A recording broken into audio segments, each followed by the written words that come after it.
Good afternoon, Facebook friends. Just wanted to give you all a brief little lesson and a brief talk on the hard realities of being a business owner.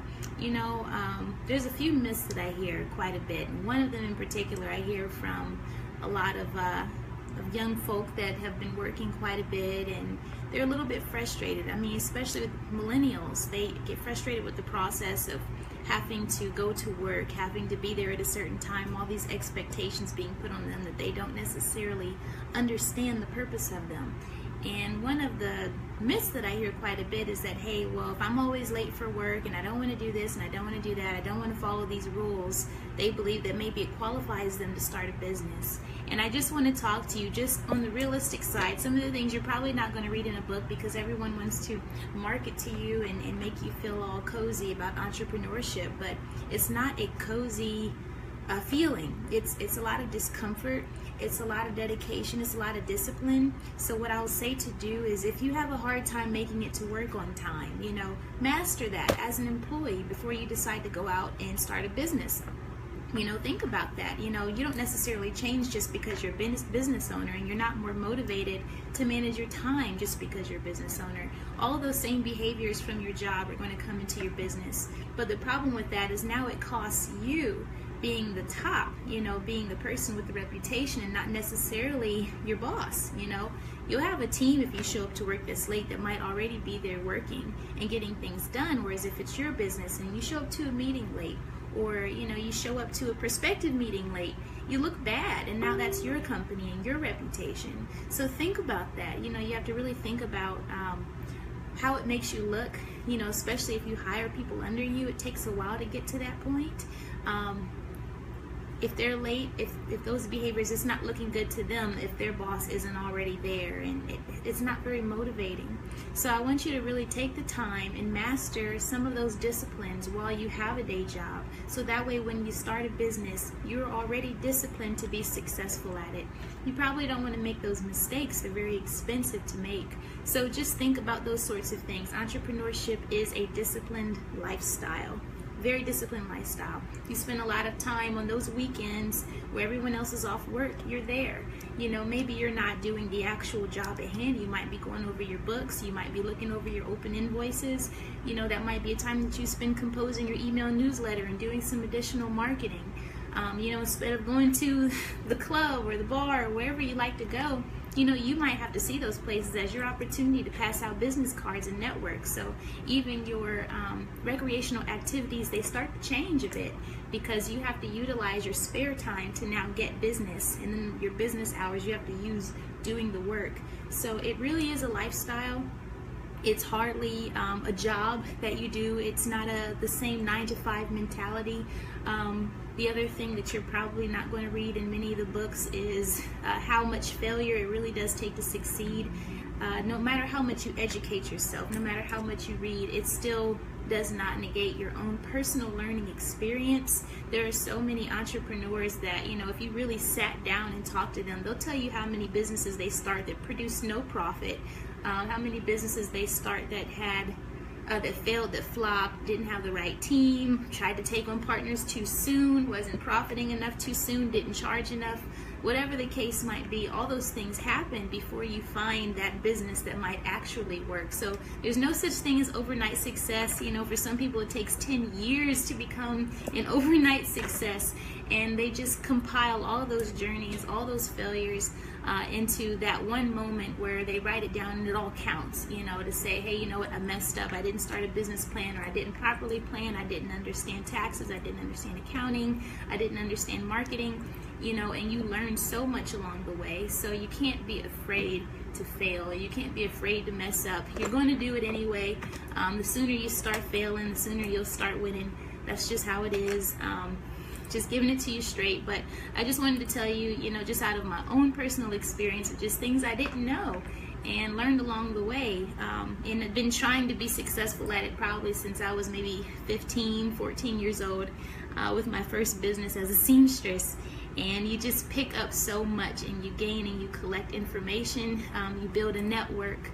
I would say that your most successful business is going to be where your biggest network is. So keep that in mind. If there's anything that you want to do, If you already have a network for it, you're more likely to be successful at that. If you don't have a network in that place you're trying to go, then start building one. Start, like, for example, if you maybe you're an employee at a call center and you're interested in real estate, start building real estate connections.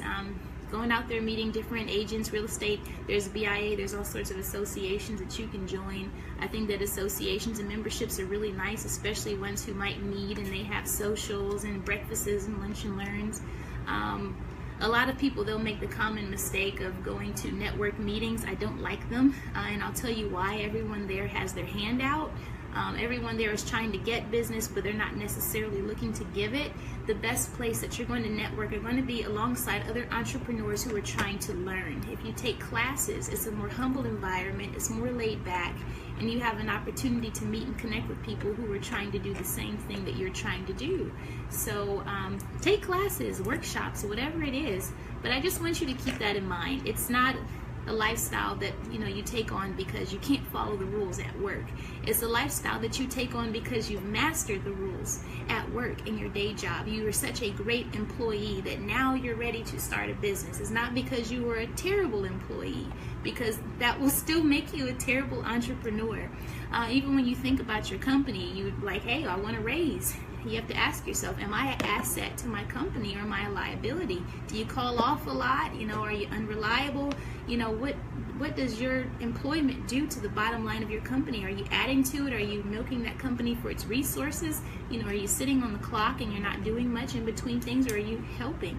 Can you see what you have done to help and contribute to that company's ROI, to their bottom line? So those are the sorts of things that you have to think about, is how to make a company profitable.